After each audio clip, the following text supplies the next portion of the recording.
សៀមរៀបប្រៀបឋានអសនការខ្ញុំប្រតិបត្តិការបណ្ដុំមកដល់ចិត្តពុំរួញគួញកិនគេងស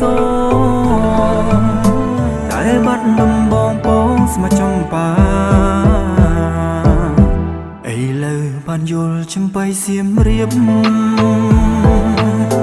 ក្រអូបជួលជ្រាបពោពេញអរ៉ា